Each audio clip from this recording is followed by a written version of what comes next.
أعوذ بالله من الشيطان الرجيم. بسم الله الرحمن الرحيم.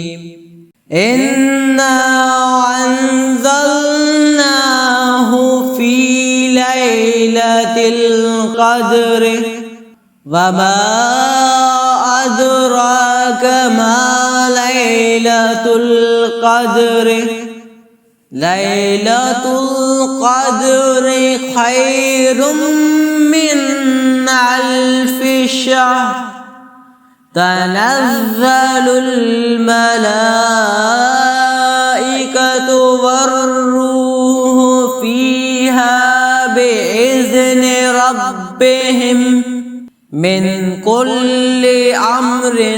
سلام هي حتى مطلع الفجر. صدق الله العظيم.